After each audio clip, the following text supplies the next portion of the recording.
Hello, my name is Krista Haley, and this is my 9th year in 4-H and my 9th year in geology. My love for geology started 10 years ago when I went on a state trip with my sister, and she explained to me what it was and what you did, and I loved it, and I've teach classes to little kids at the trip. My learning experience for this year was to learn how to direct traffic. It's kind of fun to see the 140 odd cars go through the dirt roads, especially with the campers and RVs going through along with it. They're very big and the roads are very small. My goal for this year was to get other kids to join our state quiz bowl team. I accomplished that by getting my sister to join our team.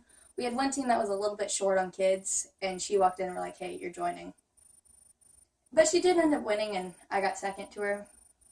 But yeah.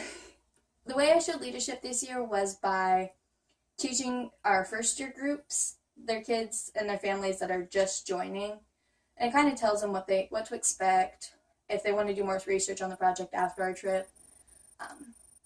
I've taught it by myself in the last year, but this year I had some help, and it was more of just answering questions that I really didn't know, but the adults knew. The adult that helped me knew. How this project fits into my long-term plans is in about 5 years, it'll be my last year and I'll be a senior, and I won't be able to show anymore, which will be sad for me.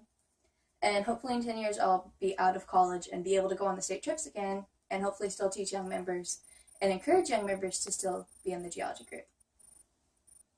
So this year, before our state trip, I'm planning on taking our first years that are in our county out to Turkey Point, which is near Hartford, Kansas, and letting them be able to see, like, an easy way to get their fossils, because they need to get 5 their first year. And then after our state trip, before our fair, I'm going to do a box demo for our county on how to put the felt in the boxes, how to make the labels, and how the cards should look.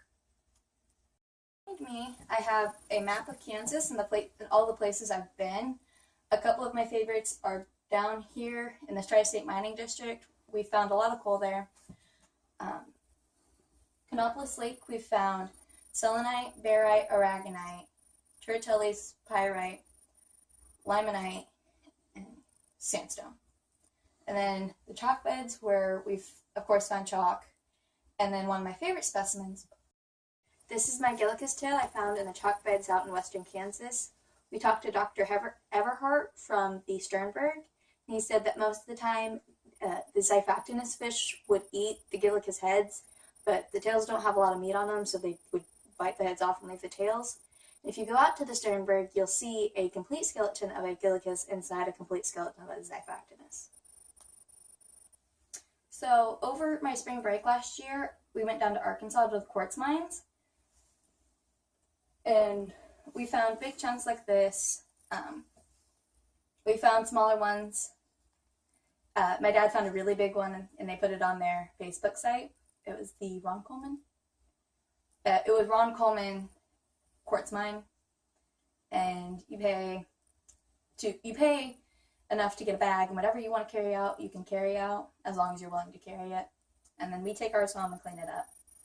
I can't show it because it's not in state and it's not within the county, like the one county out that we can go, which is kind of sad because this is really cool. But I can make jewelry out of it if I want to. At the first stop on the state geology trip, we're at the Dover Quarry in Dover, Kansas. We're in the Pennsylvanian era fossil beds. We're finding some Wellerellas, Maquilas, trilobites, a bunch of fossils.